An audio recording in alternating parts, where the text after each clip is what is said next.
Hey, everybody, and welcome back to For the Booze. Yeah, For the Booze. I wish everybody could see what you're doing while the music's playing. I love it. I dance every time. Super goofy. Well, I am. We are back for another episode.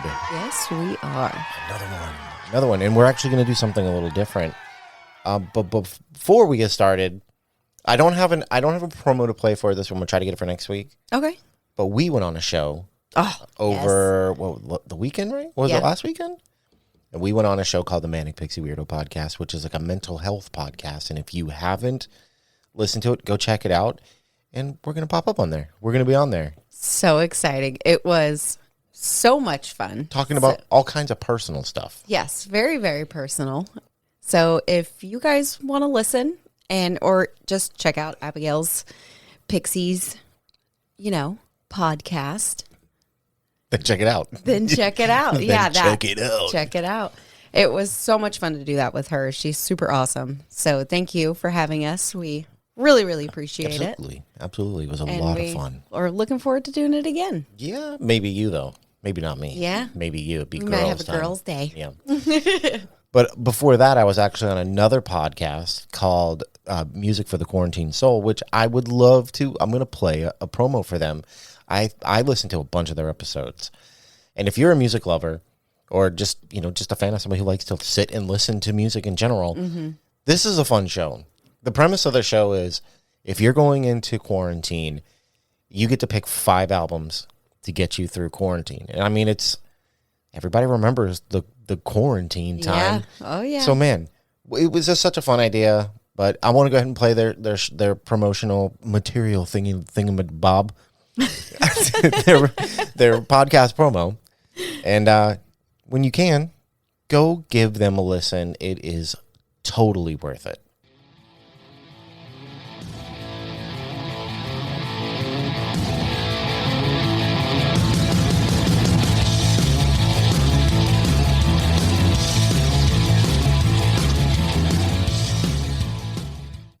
Hey, I'm Cam.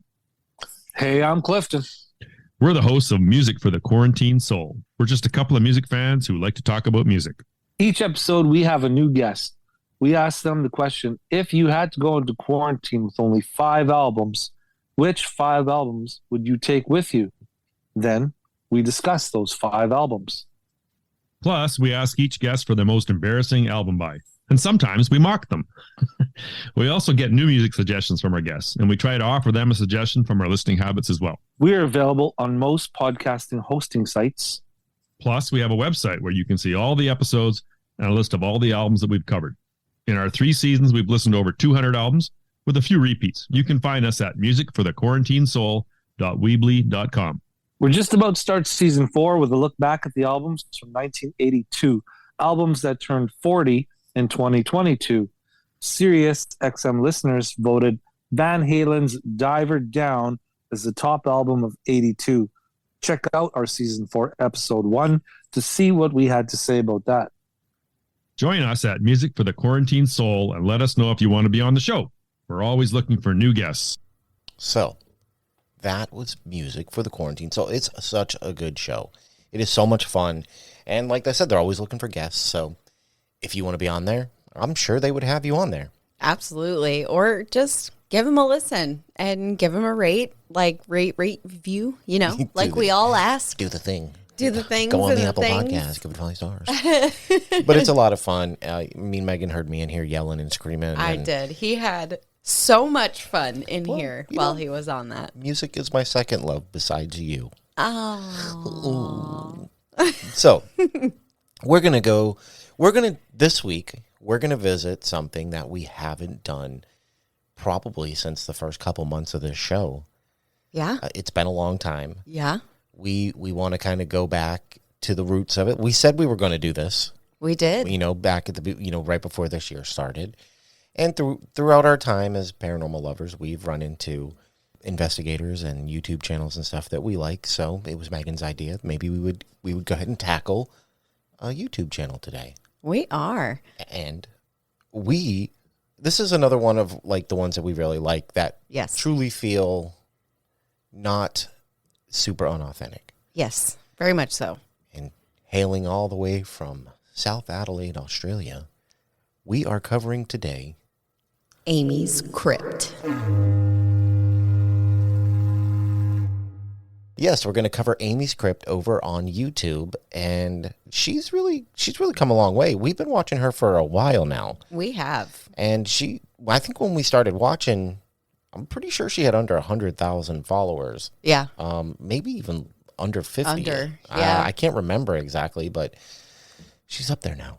Yeah. She's up there. So I know. Good for them. Seriously. That's what I'm saying. Hey, man, I would love to do what they're doing. They are Yeah. living the dream, traveling around doing investigations. So For sure. hey, love it. What do you say we get into it? I actually have something Whoa. to read Oh, well, okay then. instead of you being sent Oh. a story. We have a listener story. We do. Oh my gosh. We do. Well, And it's from your mother. oh, hey, Ma. Another one from your ma. Well, Megan, take it away. She says, I got a story for you. The ghosties have been making themselves known in the bedroom. The other day, I don't know, got in trouble and had their electronics taken away. Their mom put them up in the highest part of the closet, enough so they couldn't reach them. That night, we heard a noise in the bedroom coming from the closet. She thought it was the cat, so she turned on the light to get him and throw him out. But he wasn't in there. She thought she may have just dreamed it. She shut off the light and lay back down, and all of a sudden, something crashed down from the closet. Both kids' electronics were thrown to the floor. I think the ghosts were mad at me for taking away the electronics.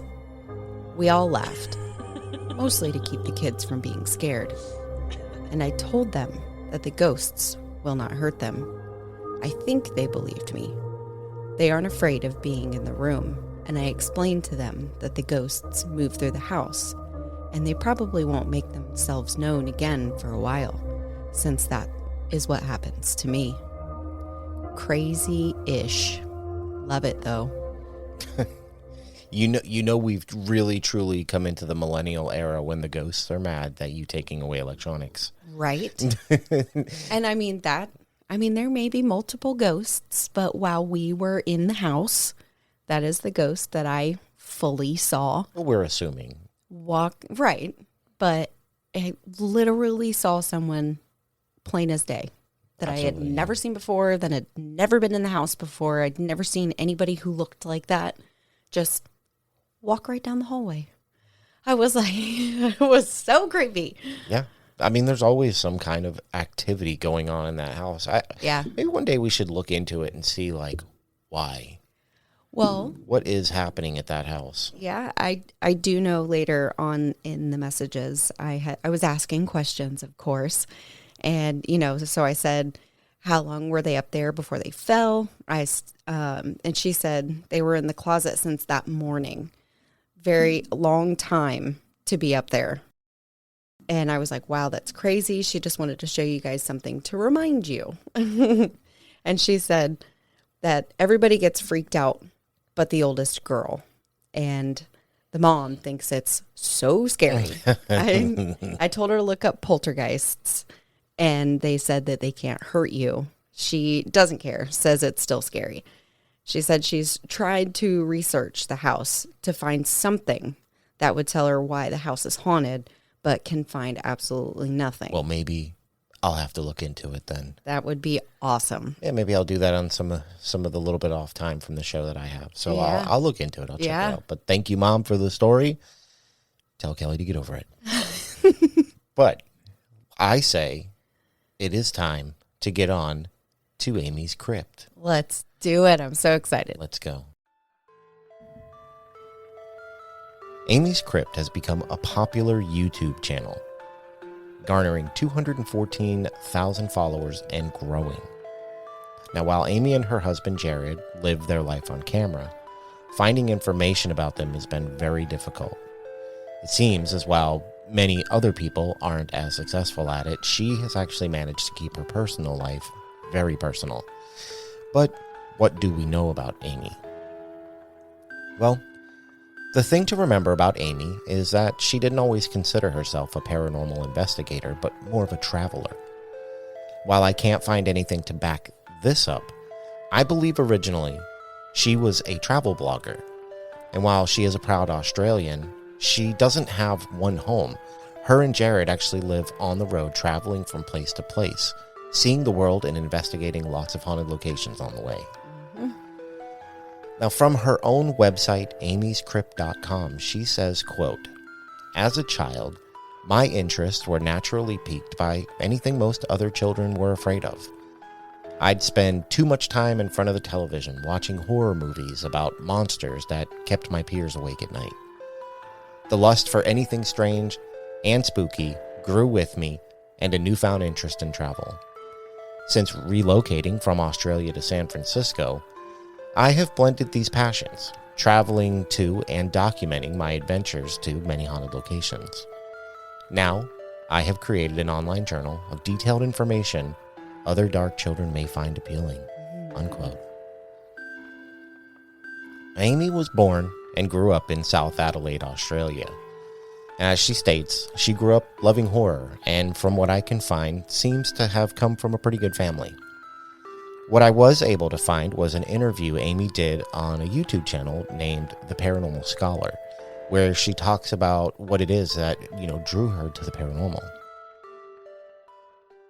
Amy is initially asked, quote, "What is your stance on life after death?" Unquote. And Amy responds by saying, "That's a really hard question, because obviously I've been really immersed in the paranormal world for a while now. I started more on the skeptical side, but after I had an experience from which I saw something, I saw a ghost, a little girl, and you describe her as a full-bodied apparition because she was solid, like you and me." She then goes on to say that the more she does this, however, she's starting to come around more to the idea of the real possibility of life after death.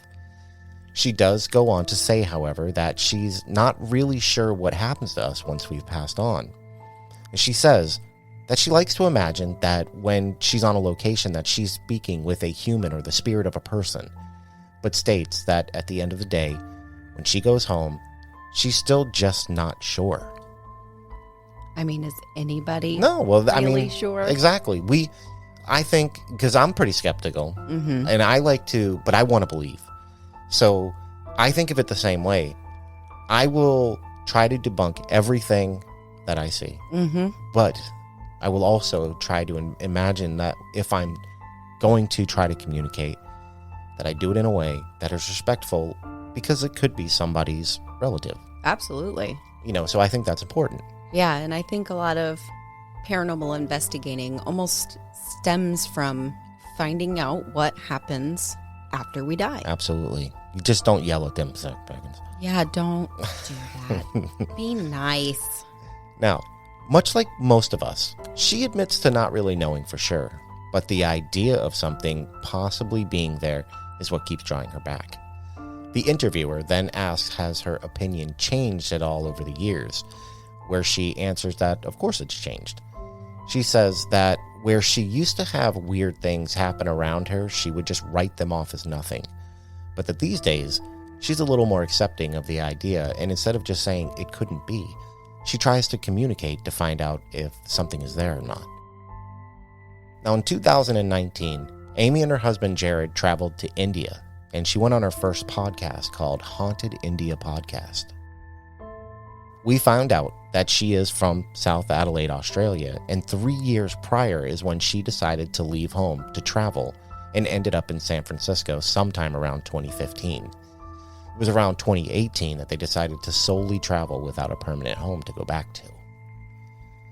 Now they ask her what her inspiration was for leaving home and traveling the world, to which she answers, quote, "I think my goals and aspirations of travel have kind of morphed and changed. I've always wanted to travel and see the world, and that was a big part of leaving Australia and moving to the United States.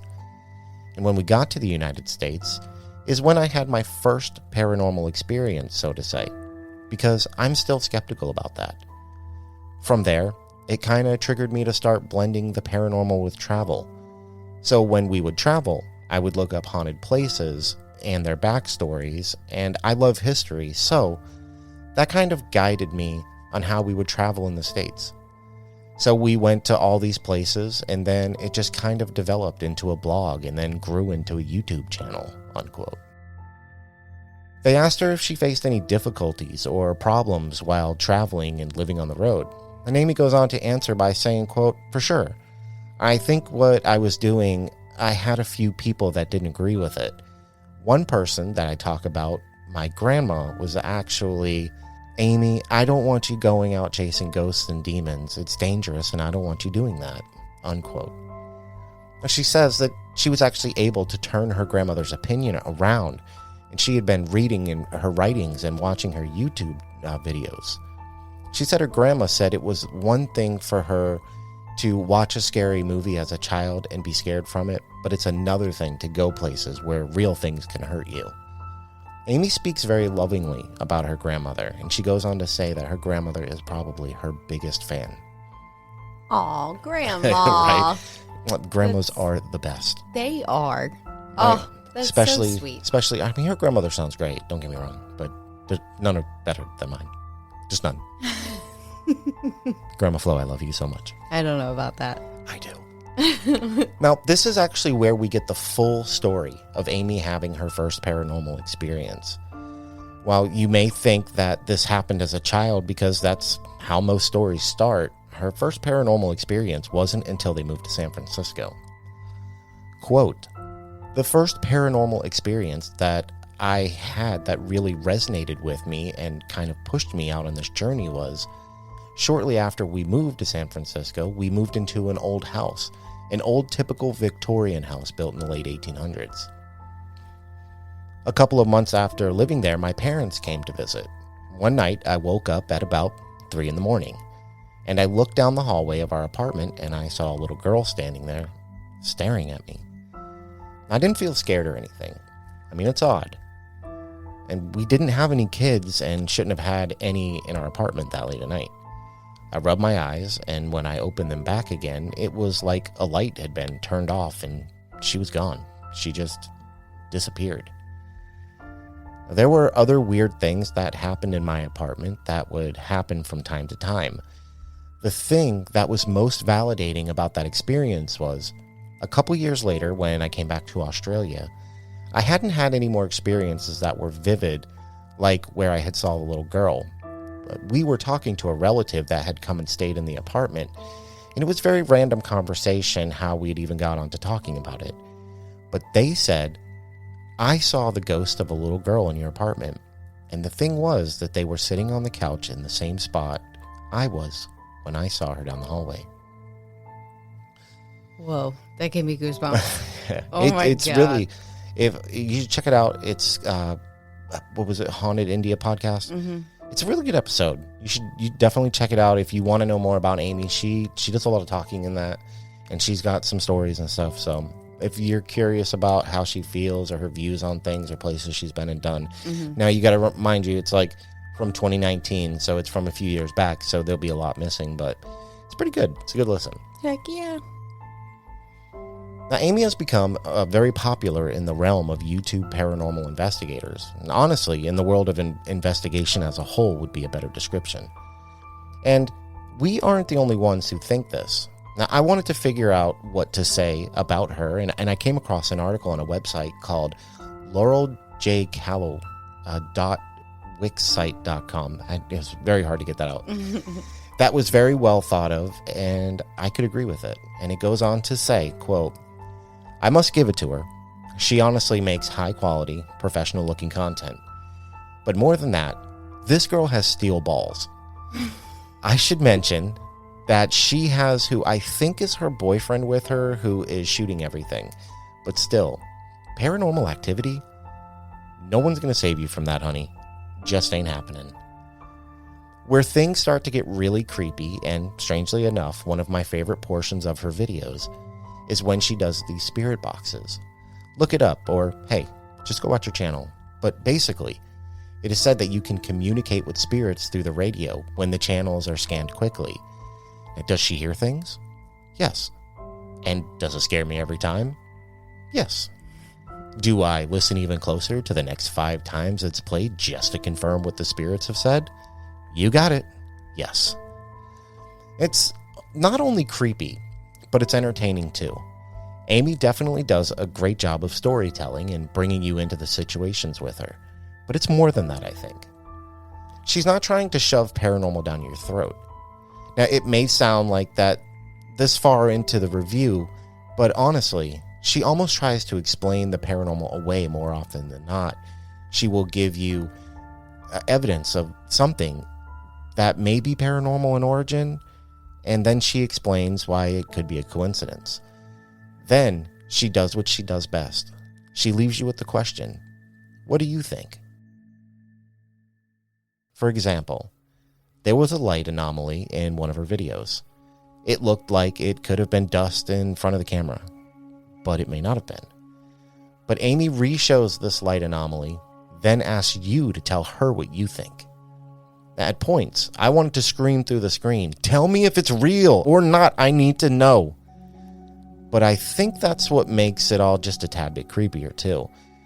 She's the professional on this topic, and she's letting us form our own opinion. The mind can then start to race. Then you start imagining. Then you put yourself in her position. And we're back at square one. See how I did that? I do have to state, too, that the banter between who I think is her boyfriend Jarrad and her is hysterical. I found myself laughing at some creepy times because of the banter between them two. Jarrad is a nice addition to the videos to lighten up the mood sometimes when it gets super heavy. Overall, I would absolutely recommend this channel to those who aren't afraid of 1, paranormal activity, 2, the dark, and 3, letting your mind wander. Oh hell, go check it out anyway. Just sleep with the light on, unquote. It's a good article. That and it's very, very spot on. Yeah, and that was just them. half the article. Like, go really you over there across the table. You should read it. Yeah, it's actually a pretty funny. It's a review of her channel, and it's very funny and entertaining. Well, what you just read was it's really absolutely their channel. Oh, for sure. And that's what I think everybody loves about this channel is the very down-to-earth approach that Amy and her husband, Jarrad, yes. take when investigating the paranormal. Listeners of this podcast know that we're always there to support people that we think, well, that we're pretty sure are doing legitimate investigations. And this one is right up there with our favorites, Paranormal Nightmare TV. And it's not just the traveling and paranormal investigating. I don't know if everybody knows what the GhostTube app is, but assuming that you do, did you know that while maybe not alone, it was created by Amy'sCrypt? The app was actually released by Jarrad and Amy and is built to help paranormal investigators in their quest to find and document paranormal. Now, the theory is that the app has a number of features that utilize the built-in sensors and features of your phone to detect and document what we're not necessarily able to see or hear. There are, of course, a lot of skeptics behind the app itself. The website ozdroid.net reached out to Jarrad and asked him to speak with them.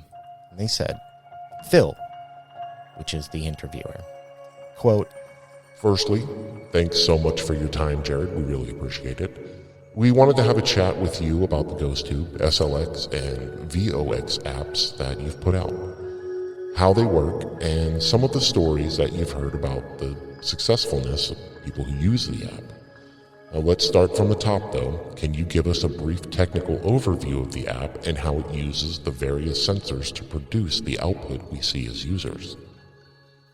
Jarrad goes on to say, quote, "GhostTube is a suite of tools that leverages the power of technology of modern mobile phones to replicate or provide alternatives for many of the tools used by paranormal investigators in the field.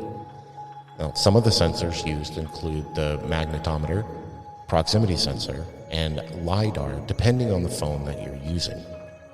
With these sensors, we can do many things that are at the core of the most popular paranormal theories. We can measure magnetic disturbances, physical disturbances, and even capture visual anomalies in our environment.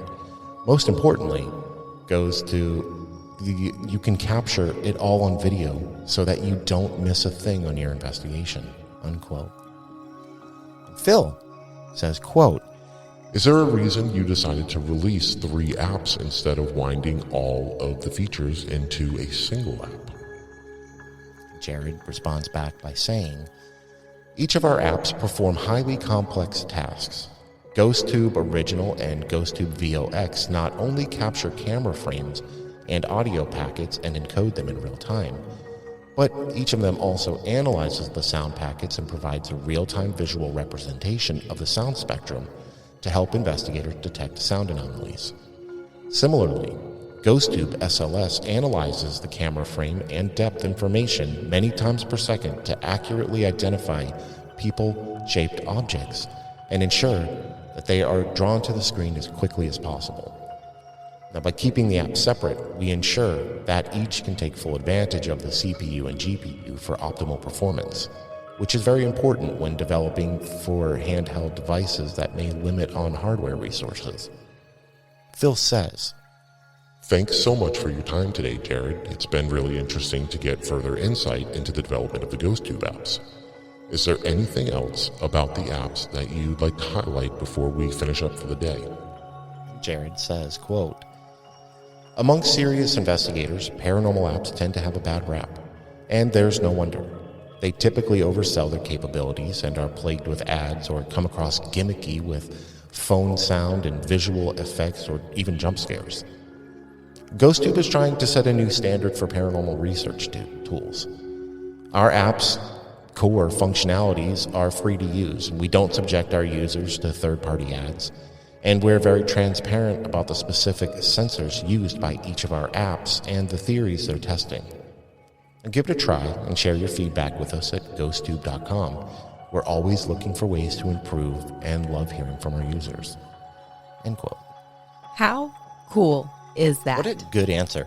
I'll be honest, I'm an original naysayer of this app, but, reading that actually kind of it makes sense. Mm-hmm. Because your phone is a very complex tool. It is. And I don't know, I just never really thought of it like that. Mm-hmm. Because I remember having the Necrophonic app. Yes. And it just feels, I know I see people use it, and sometimes they get what feels okay and somewhat real. Mm-hmm. But a lot of times it doesn't to me. Right. And I don't know if it's just me, I can't get over it because it's an app on a phone. But I don't know. I might give the GhostTube app another try. I just think it is super cool that they are not only paranormal investigators, world travelers, but they try to build something to allow other people to do the things that they are doing and that they do on a daily basis. Mm-hmm. And I just think that is fantastic. I love the idea of trying to condense all these high-priced gadgets that people carry around into apps that you could have and just take your phone on an investigation. Yeah, because to get an SB7 box, a spirit box, it's very expensive. We've looked into getting all this stuff or building the SLS. Yeah, it's costly. If you want to be like your favorite ghost hunting heroes on television, you're going to be in thousands and thousands of dollars. Absolutely. Not to mention having to go there and do it. So I love the idea behind it. I think it's a good idea. Money wise, I'll just get a voice recorder. You know what I'm saying? I'm working on it. I thought I had one and it broke. I know. I was going to use it. But I think that is just amazing what they tried, built and are trying to do. And this is where the story will end. At least the beginning. Amy's Crypt is a favorite of ours because it's kind of a real feel investigation. Now, you never feel like they're selling you some fake stories or trying to convince you that something super outlandish is real. If you like a lot of other channels and shows and topics that we've suggested on this show, then trust us, you'll like it. Now, we tried to find as much as we could about Amy and Jarrad's early life. It proved to be pretty difficult. You should go give this channel a watch. And definitely let us know what you think. And that's pretty much the majority of the beginning information that I was able to find on Amy's Crypt. Well, we love this channel, and It's a great channel. it really is. Their investigation style is great. The two of them together are great. And I think just adding that little bit of background information that we were able to find, I don't know, it just kind of makes me feel closer to them, you know? I agree. And normally I would be upset that I couldn't find early life stuff. But honestly, I think it's a smart move. They travel and they want their online life to be their online life, and they want their, not online life to be theirs. And I respect that. So, I mean, if I could have found it, I would have talked about it. But at the same time, I'm not upset that I couldn't, because I respect that, and keeping your name out of, the internet. Absolutely. I think if we were to ever do that, and, we teach our kids that constantly. Yeah, for sure. I mean, we have one that likes to do the Twitch thing and stream, and he knows the rules. Can't even use your real name. Can't even use your real name when you're streaming. You need to let us know so we don't yell out your name. Absolutely. So that one article, though, was very spot on. Like, I love listening to her and her husband kind of banter back and forth. I think if I would still watch it if it was just Amy. Yeah. But at the same time, it wouldn't be as entertaining if it was just Amy. Yeah. Or vice versa. I think that is a pivotal point of the show, is listening to them two, kind of, because it's hardly ever serious when they're going back and forth. Right. They act like a boyfriend or girlfriend or married couple, and they just they just do that thing, but they do it well, and it's funny. And I don't know, maybe because we do a show together, like, I like watching it. To me, it's funny. Yeah. And I believe in like the earlier episodes as well, Jarrad didn't play as much of a part as he does now. He was on there, but you'd see him with a camera. Right. Or he might just chime in and say a thing, and then he would kind of disappear. Or be like, did you hear that? Like a normal cameraman, on any TV show. But now we're going to find out later, because at the end of the show, I am going to find clips to play. Yay. And I might take it all the way back to the very first Amy's Crypt post. Ooh. It's not very long. The first video is only maybe about 5 minutes long. Super cool. And I'd like to play maybe that, and then maybe a portion from something newer, so we can really hear how it's changed. Maybe I can find some EVPs or something pulled out. Maybe she's done some kind of best EVPs, but we'll find something to play. But I definitely want to go back and play the first one, because it is such a different feel from the very first upload to now. It is a crazy, crazy difference. But that's the beginning of this episode. And again, I'm sorry if you wanted the history. That's really the best I could do for you. And as a history guy, I'm bummed out. I was trying to find it exactly. But the way she speaks about her grandmother and her parents, it sounds like she has a lovely family. And I'm really happy for them. They're living the dream. Like, they are traveling the world. They've been to the Philippines, India, Europe, Australia, all over the U.S. And they're happy. So good for them. We will keep watching. And hey, just to let you listeners know, I have sent them 2 messages now. I actually went on their website, and I also reached out to them on Instagram. I would love to get them on here for an interview. Oh, that would be amazing. Amy and Jarrad, if you see a new podcast episode pop up with your name on it, reach out to us. We would love to have you on and talk to you and help everybody get to know you a little better. So what do you say, babe? I'm sure you've got some stuff you'd like to talk about. I sure do. I think before we do that, though, we should probably, I don't know, maybe take an ad break or something. What do you think?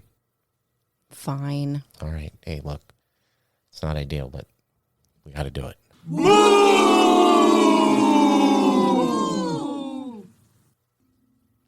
And now, let's get back to our show, Booze Crew. We're back. We're back. We're back. We're back. We are back. Yes. Yes, those ads kill me.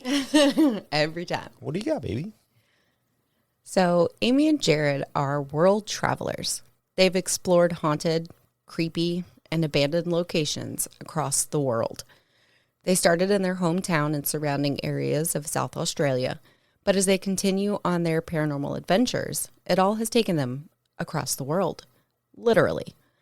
From Chillingham Castle in England to Holabaciu Forest in Romania, Bless you.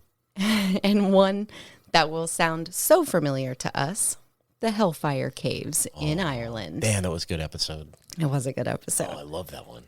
They are currently in the United States, traveling to all the top haunted locations like Waverly Hills, the Villisca Axe Murder House, and the Sally House, with so many other stops along the way. They love what they do, and it shows. Jarrad is a likable goofball, while Amy has an innocence that she is constantly trying to push the limits of. Together, their chemistry is obvious and makes for a great show. I wanted to try and show the kind of investigating they do and the great way they work together by telling you a few stories of their investigations from a few of the amazing places that they have been. So here we go. We get some old school spooky girl stories. Yeah. Oh man, I'm gonna sit back and I'm gonna listen to these. A lot of tragic death surrounds this first place Amy and Jarrad visit. To start, just a little history of the grand old railway station they are investigating. Along the borders of Victoria and South Australia sits the long abandoned and disused Surviston Railway Station. Built in 1889 and remaining in service until 1986, the station is an important historic landmark with the small town of Surviston. With the occasional freight train still passing by the empty station, a stir is said to be created within the building. When a train passes by, the walls and floors rumble, possibly stirring up activity. Many have claimed the former station to be haunted by its past, with the site's history providing plenty of reasons for ghosts to remain. A number of deaths and many accidents have occurred at the property, including suicides, workers being crushed, cars being hit by trains on the tracks, and one woman who sadly got stuck on the tracks while trying to cross. And then there was a fatal train collision between two freight trains on September 7, 1951, which resulted in the death of 24-year-old Keith Hosking. Keith is thought to be the spirit who was seen standing at the end of the train platform late at night. However, he isn't the only spirit said to haunt the station. A woman, nicknamed Betty, has been sighted within the main building, and others who's claimed to haunt the upstairs bedroom. Other claims are that young children also haunt the station, including a little girl who haunts the front steps of the building. A range of other strange occurrences have been reported, with many EVPs being captured throughout the building. Some have also claimed to be touched, scratched, felt vibrations, and heard footsteps. Another reason why some say the Surviston Railway may be haunted is the fact that it still contains a number of prison cells. Inside the building's cellar sits a block of holding cells where prisoners were stored while trains would pass through the state customs. Amy and Jarrad plan to sleep inside this haunted station, an attempt to capture paranormal activity onto camera. This is their investigation. To begin their night, they plan to walk through the massive building to get a feel what they may be in for. Walking up the main entryway, they decide to turn on the Ghost Tube app, so any spirits that may be near can speak. Stepping out onto the platform, Amy begins to try and speak with Keith Hosking. After asking a question, the doors they are standing near begin to creak open on their own, and the word Pagan then 33. comes through the Ghost Tube. They then begin to hear noises like stone-on-stone tapping and rattling noises around them, and then the words Electric. Blood. and Grandson. come through as Amy is talking about the accidents that happened at the station. thinking the spirits may be referring to the electrical devices they are using. Amy then remembers a story from a railway museum she visited previously. Railway workers used to use rocks or stones and tap them together to communicate along the railway. So maybe that stone tapping they heard, that came from the spirits of the workers that died while on the job. And then amazingly, a name came across the ghost tube. Keith. Knowing Keith was from the fatal train crash, they begin to reach out to him. They introduce themselves to Keith, and Amy then asks, Is there anything you want to let us know? Is there a reason you're still hanging out here? He responds by saying, Hidden. Wounded. Amy then explains that responses are sometimes difficult to make sense of, and ask a few more questions but get no more responses. Walking further down the platform, they start hearing noises out on the tracks. They walk over to see what the noise could have been, and a voice comes through saying, Caution. because they were walking towards the tracks. After receiving no further responses, they head into the main building. After setting up a camera in one of the rooms, they start recording again, and just as they begin, they start receiving words. Keith. Kyle. Dirty. Thinking something environmental may be messing with the ghost tube, they walk out and start heading down the large hallway. They start discussing Betty, another ghost said to haunt the station. They hear a tap right after mentioning her name and ask if that was her, letting them know she can hear them. And the word, What? comes through. Amy then introduces themselves again and tells the spirits they are just looking to talk to anybody who wants to speak with them. And directly after, they get the name. Betty. Hearing noises a few rooms over, they head towards them. They find themselves in the kitchen, where the spirit called Betty is known to be. Then, they head to the stairs. But before they can even go up, they receive the word Tap. So Amy asks, Can you tap for us? And immediately after, they hear a loud tap. Then Jarrad asks if they could tap again, as they follow the sound of the first tap. They suddenly get quiet and are able to hear another faint tap this time. They then decide to go upstairs and investigate further for Betty. It is said another woman haunts the upstairs woman's parlor, but they could possibly be the same person. Beginning to ask questions, the word Blessed. comes through twice, and Amy asks if anyone is in the room, if they could tap on the other side. After a few more questions, they finally get a knock within the room. Having a lot of claims in the room they are in, they decide to set up for an Estes method session. As they are about to begin, the REM pod is triggered. Jarrad then sits down with his headphones and blindfold on, and they begin their session. Amy says hello to the spirits and says if they would like to say anything, like hello or anything else, to step close to Jarrad and say it to him. Whatever spirit is there decides to say, Good morning. and then Come in. Amy then says good morning. Even though it's pretty late, thank you for inviting us in.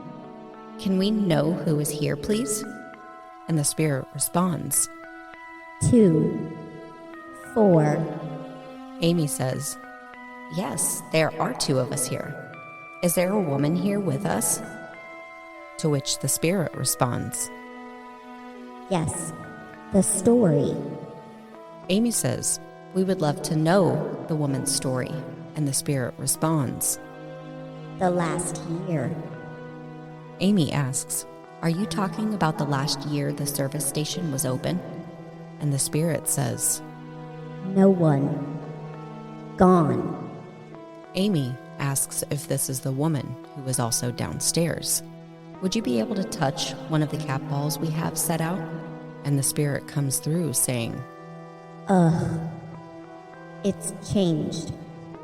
I didn't get paid. asking a few more questions with no responses. Amy asks, why are you in this room? And the spirit says, I'm curious. My responsibility. Switching. Tell us. As Amy keeps hearing noises out in the hallway, she asks the spirit what is making all of the sounds, and the spirit responds, The track. Investigate. Amy says, that's exactly what we're doing here. Does the name Betty mean anything to you? And the spirit responds, I had the envelope. I'm faithful. I'm certain. Is it next to me? I'm here.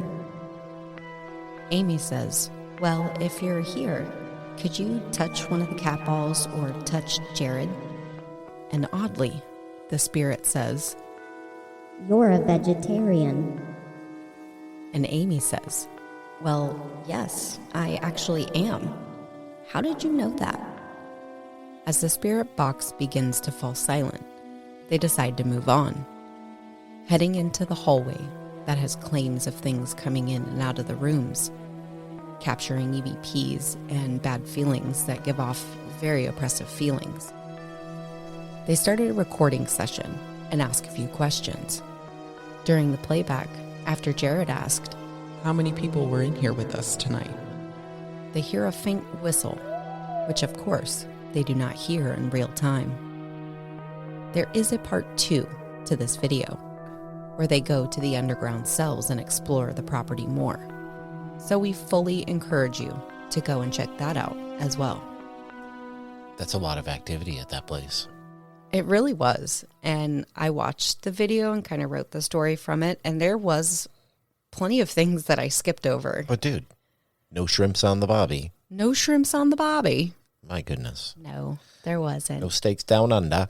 I kind of wanted to do an Australian accent when it was Amy, Oh, but I'm glad you didn't. I suck at them. So half my family's from England, and I can't even do a good British accent. It's okay. So You just read your stories the way you read. It's fine. She'll probably thank you for not doing it. But yeah, after the envelope part, after they were finished with the Estes method, they actually went around the room that they were sitting in and were looking for an envelope. Wow. Now, what was in there that was, native to the original building and the things that would have been there, they didn't know, but they were like, hey, let's look, Wow. There's a lot of voices going on there, a lot of very accurate and saying things that mattered. Mm-hmm. So that's pretty rad. I know. That's a pretty good one. It was a good one. And I just kind of went and almost randomly picked these. So, Wow. And I'm glad I did the 2 that I did, because they're different. 2. There's another one? There is. Oh, boy. Well, let's get on with it. Let's do it. On another investigation in the Philippines, at the Manila Film Center, they weren't quite ready for what they found here.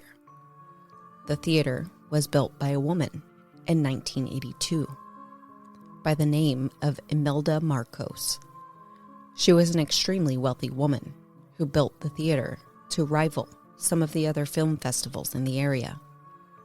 An insane deadline was put on the construction of this building. 4,000 workers were hired to work around the clock to make it happen. In order to meet the deadline, it is said a lot of corners were cut in the process. And at 3 a.m. one night during construction, a towering mass of scaffolding fell, which sent 168 workers plunging to their deaths and ended up landing in wet cement. Imelda was so worried about making the deadline, she put the order forward to cover up the workers who are still stuck in the wet cement, whether they were dead or alive.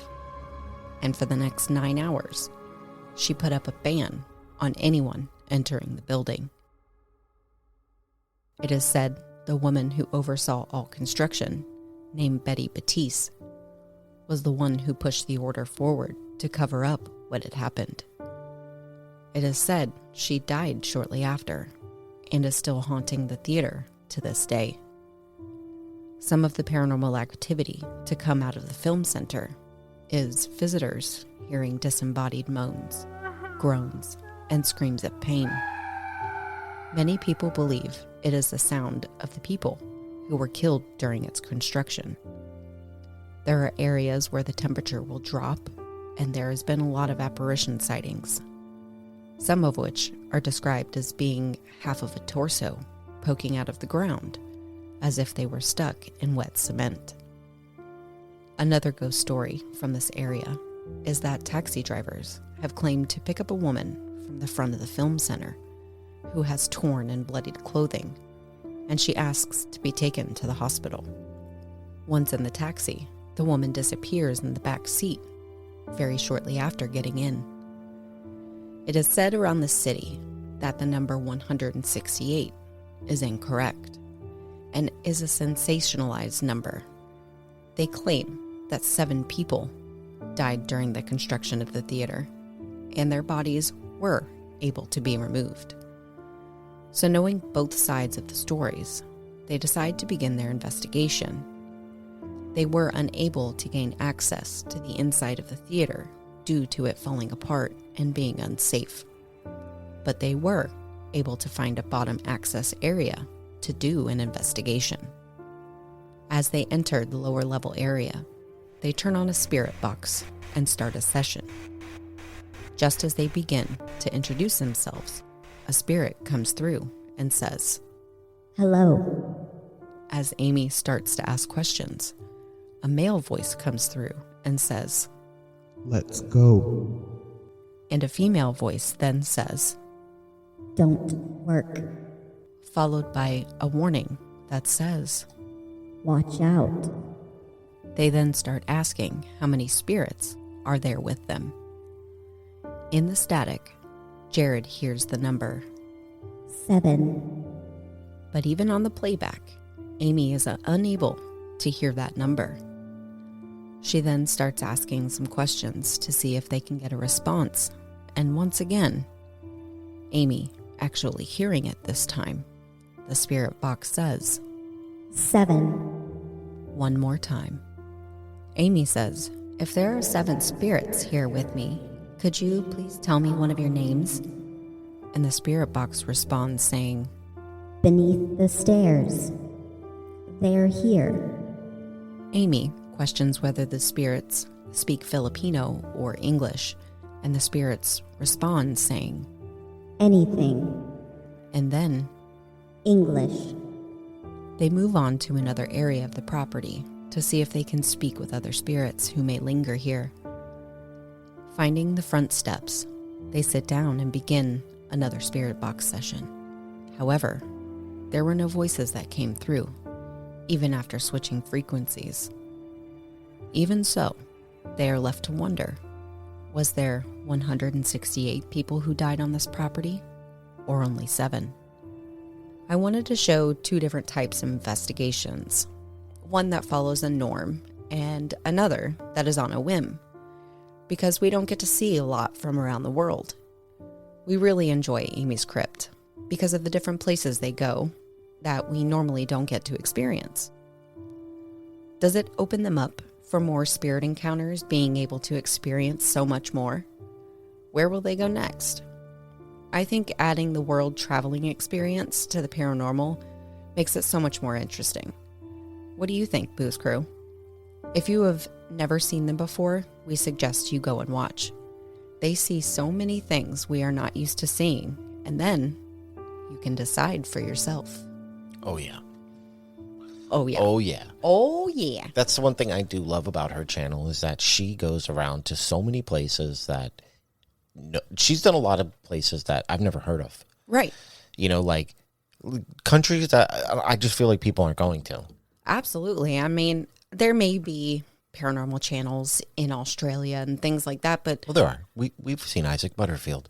do paranormal investigations. He has, absolutely.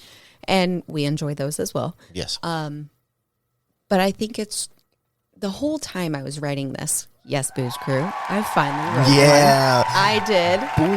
I finally wrote one. I couldn't even tell you how happy that made me. But the whole time I'm just thinking, like, because of the places they go and how many different places they see and investigate and run into the paranormal, does that open them up more than just someone who goes to a few places here and there in, Or not one country? Or not even just that. Or one area. Going to places that everybody's been to versus places that hardly anybody's been to. Yeah. And it kind of shows you that the paranormal thing transcends, across continents, because why are there not more people going to places like the Philippines and Australia and, Thailand and stuff like that, where she's doing this stuff? Yeah. And it's, I don't know. I love this idea of somebody who just world travels and visits all these crazy places.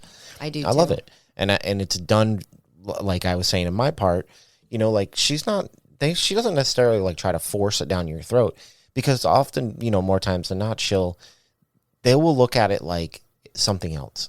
Like in the newer one where they were at the Villisca Axe murder house, it sounded like somebody came in the house, and instead of going, it's a ghost, they were like, somebody came in the house. Oh, absolutely. We need to search the house because I think somebody came in the house. And they did. And it's stuff like that, but they do that kind of stuff all the time, which I appreciate, because to me, it makes it's like they're not trying to make you think something paranormal is going on. Right. It's left up to you to decide. Or like their video in the Hellfire Caves when they would used that episode when we did the Hellfire Caves. I know. But like when they would hear something on a recording, like a playback recording on a recorder. Thank you. That's what I was trying to think of. They'd be like, okay, well, we were in this area and there was a lot of water dripping. It's not an actual word, but it is a sound. Could that be it? Whereas some other paranormal investigators may like try and spin it into a word, Oh, yes. Or a sound or a breath or something. I've actually seen that happen. There is a group on YouTube called the Ouija Brothers, and they have a thing that they did on one of their channels proving you. I forget the term for it, but it's like pareidolia, but for voices. It's where your brain makes you hear things, and they showed you how this works, to where they had pulled up an EVP, and if you don't see what they're about to tell you first, you will hear a word. Because I was like, that's a good EVP, until they pinpointed it exactly. It was a drip of water. Wow. And it's stuff like that. So I think approaching these things as the possibility of it not being paranormal really is the way to go, unless you can fully prove it, versus people who are just instantly like, this is paranormal. Yeah, where everything is paranormal. Absolutely. I think the skeptical approach is better, and it makes for better paranormal investigating. It makes for more authentic investigations, yes, because absolutely. Nothing feels forced. Nothing feels like they're telling you to believe a certain thing. They're just throwing what they have out there and then leaving it up to you. Well, we've went as far back as we could with them. Yeah. But we talked about a little bit at the beginning, and we heard some of their investigations. Great stories, by the way. And we come to this point in the show where me and myself and I need to ask you a question. And that question is it real? Well, Stephen, other me and I and all of us, Megan, we would like to know, yes, I'm asking her, what do you think? Do you think that Amy's Crypt is legit? I do. I really do. I feel like they began so skeptical, and that they lived their dreams of traveling around and adding in paranormal investigating. But in the beginning episodes, there wasn't a whole lot. There really wasn't. And I think they have come into their own and in creating also paranormal equipment to help paranormal and other paranormal investigators do their thing. And Ad-free. Ad-free, mind you. I think they truly love what they do and truly love the results that come out of paranormal investigating, whether that be finding nothing or finding something. Yeah, all or nothing. I like Yeah. it. Good. So what do you think? I don't even have to think about it. I think that they are real. Dang. I say this because it for me, it's not like a location where we're trying to take everybody else's evidence. For me, it's just do they believe, right? Are they? And of course they are. You could watch one episode of the show and you know that they truly do believe in what they're doing. Yeah. You know, this isn't like they're not out to get rich trying to fake evidence, because if you watch the show, there is nothing. I've never on any one of their episodes have I ever seen anything that doesn't feel real. Never once. Yeah, I agree. You know, there's never been like we've had shows that we've talked about on here in the past that we said, like, you know, they started out real tight and then, you know, after a while they started trying to convince you. Mm-hmm. And this channel doesn't do that. They just hear things, see things, and they question it. They make you question it, and then they they're like, well, what do you think? Mm-hmm. And that's it. Like I that to me is that. To me, that is it. Like that's what we should be having that's what we should expect out of paranormal investigators. Dang. And they're doing it. So much respect to the Crypt keepers. Absolutely. And I think in watching from the beginning to now, we've seen Amy kind of come into more feelings, like she feels things, and it doesn't ever seem fake to me. She gets like, I don't know, we watched that Villisca Axe murder house, and in all of her videos I have never once seen her act the way she acted there. Like she was terrified. She was sad. For like an overly sad, it turned to terror. And how many years have they been doing that? She's never once been like that. Yeah. Ever. So I think their channel started up in like 2015, 2016, somewhere around there. Mm-hmm. So a long time. I don't know. I just think they're coming into their own, and I am thoroughly enjoying watching. I love it. So you know what that means. Do you want to do it?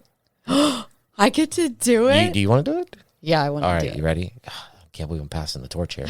All right, so what does that mean, babe? That means it gets the big old seal of approval. I get to read a listener's story and do that. This was your episode.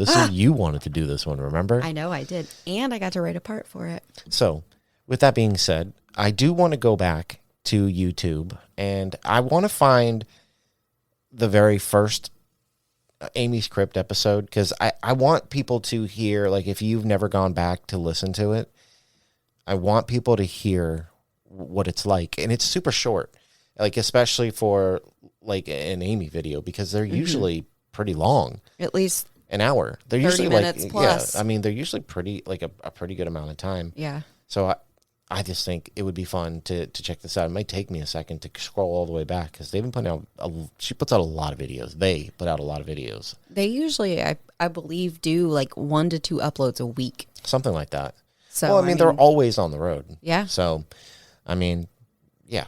And this is what they do. This is literally what they do, I think, for a living and for their life, basically. This is their main thing. Living the dream. I mean, it would be so amazing. I don't, I'm pretty sure they don't have any kids or anything. Yeah. I've never seen them, but... Hey, we could do it with the kids. And I've always had the dream to, buy an RV and travel and live in it. So their first video actually only goes back about 4 years. Okay. Okay, and this is called The Real Ghost Stories from the Adelaide Gill. It's probably Australian.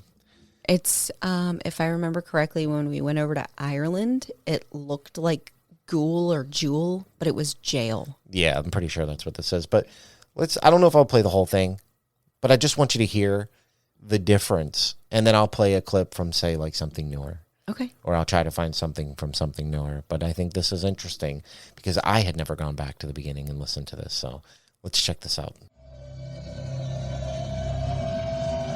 The Old Adelaide Jail was South Australia's first proper correctional facility. It was operational from 1841 to 1988. A past full of murder, disease, suicide, and execution has trapped countless souls inside the walls of this prison.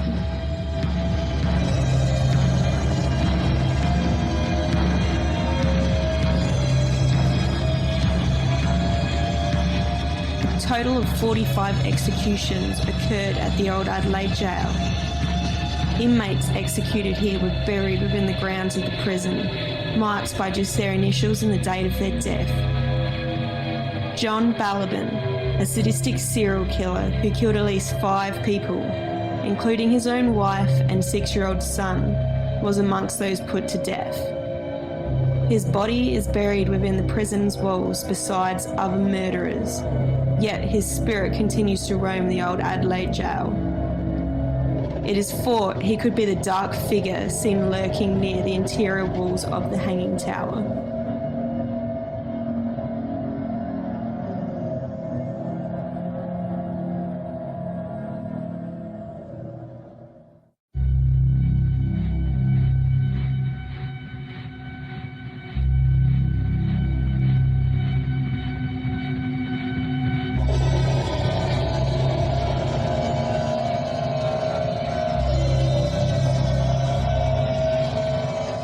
Elizabeth Woolcock was the only woman executed at the Old Adelaide Jail, and the only woman to be lawfully executed within South Australia. She was hung for poisoning her husband with mercury.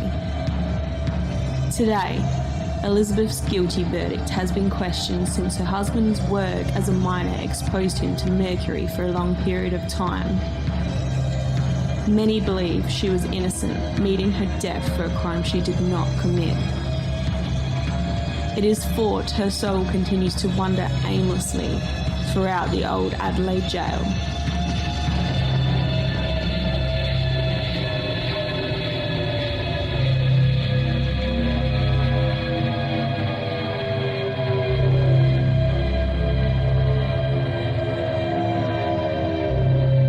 Former staff members are also said to haunt the prison. William Baker Ashton, the Adelaide Jail's first governor, is rumoured to still occupy his former upstairs office, the place of his death. Today, footsteps are often heard pacing, shadow figures have been sighted, and animals have reacted strangely to William's empty office.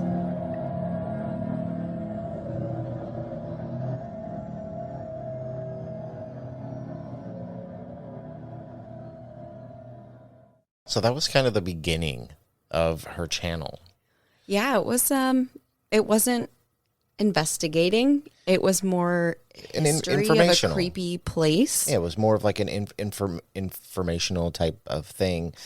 But the things I found kind of weird about it, well, maybe not weird, but different, is that I'm going to play like a few minutes of the beginning of a new episode, and you're going to see just how different the feel is, where she's really come into her personality. Yes. Her accent is still there, but it's definitely not like that thick. It's not as strong. And no. it just has a much more lighthearted feel. And this is why in my story I had said something about, I think in the beginning she would have thought of herself more as like a travel blogger. Yeah. Not an investigator. And this is where I came to this conclusion. I don't think she necessarily sought out to be a paranormal investigator. I think she was a traveler who was just more attracted to like, let's go see these creepy places. Yeah. And it turned into an investigation and like thing. kind of find out the history and like the claims that happen here, and that's it. Yeah, Maybe see if they get something that happens to them while they're there. But it was very informative. It was actually very cool. I don't know how much of that I'm actually going to leave in because I want people to go watch these. Yeah. I'm going to leave in some of it so you can get the general atmosphere and the feel for it. But if you do go and check that out, that jail is freaking cool looking. Well, very cool It looking. was so cool. So here's I'll tell you what, this will be a good one. Here's the trailer for Amy'sCrypt Halloween October 2022. Ooh. I feel like this should be this was just a few months ago. Mm-hmm. This should be a good kind of look into like what it's like now. So let's give this one a little listen. We are off to our next haunted location, and this is probably the scariest place we have investigated all year. Holy shit.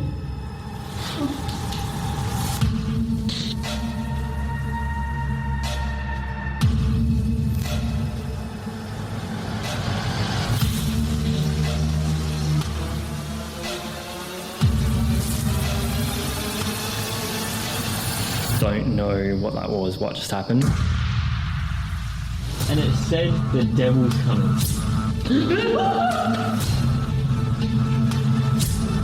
Someone there? What was that? You catching me? We just had a figure come up the stairs and go behind you, Jarrad. Really?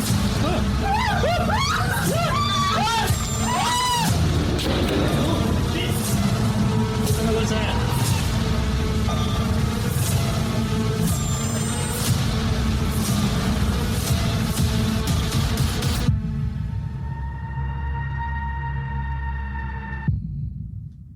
So it's the production quality alone Yes. has changed astronomically. Oh, yes. Where if you listen, depending on how much I leave within that first clip, it was good. I mean, don't get me wrong. There's nothing wrong with it. It was really good. But if you listen to the music closely, it's the same music repeated. And it's definitely filmed as like a travel blog, where then we get to this, and this is like full on production quality. This is better than some television shows we watch. Yeah, the trailer was for basically 4 different locations crammed into one trailer. Oh, and you got to go watch them because some of them we've covered on this show already. We certainly have, and one that I really want to do. Chillingham. Nope, not Chillingham. Ramshead. Yeah. Oh, okay. And we can do that. we already did Waverly. We already did Spike Island. Yes, we did. So that was 2 out of 4 we've already done. Yeah, I forgot, man. That was a good episode, too. That was, yeah. I know we're going to be doing one very soon. That was actually a suggestion. We're going to be going back to Canada. Ooh. Something very cool I've never heard of, so I'm pretty excited about that. But yeah, this is Amy's Crypt, and we already gave her the seal of approval, so Yay! Awesome. Amy, if you guys listen, please, we would love to have you guys come on here. We think your channel is amazing. We really do. Amy, Jarrad, you guys rock. You guys are awesome. You make a great show, and we love your channel. Keep up the great work, guys. Well, I think this is about it. I think so, too. Get another one knocked out the park. That's right. Another one bites the dust. Or bunted bass, third baiter, base or something. Whatever. Bait, what? Yeah. So, where can they find us? They can find us on Instagram at forthebooze_podcast and on Facebook at forthebooze. You can also find us on Twitter at forthebooze. And of course, as I always say, if you'd like to watch a little thing on your device or television, check us out on YouTube at forthebooze. Somebody actually did listen to a bunch of them, so thank you. Yeah. Thank you. Super awesome. Thank you. If it would blow up on YouTube, that would be... And I would never expect that, but we're on there. And don't forget... listener stories. Ben, we finally got one. We did. We finally got one. I know Ben will probably throw some more this year. Yay! So love Ben. Let's get some more listener stories, guys. Remember, doesn't matter the size, just send them. And rate and review. We say this every week, and we don't know why it means so much to have to do this, but this is how we're going to move up, and we would love to be able to one day come out and visit everybody. So 5 stars, leave a comment, say hi, do all the hi, hey, how you doing things, and yeah, it'll really help the show out. And don't forget, you can always email us at fortheboost12@gmail.com if you just want to say hi. We just had somebody actually email us just to say they like the show, and yay, that's awesome. So cool. We love hearing from the listeners. Definitely talk to you. And don't forget, check out Music for the Quarantine Soul and the Manic Pixie Weirdo podcast. Great shows, highly recommended, awesome people. Also give them a follow and rate and review them as well. And I think that's it. I think that's it for this one. I don't know what else to say, really. So I guess we'll be back with the next one. We will. Thank you, everybody, so much for listening, and we will see you in the next one. See you in the next one. Bye. Bye.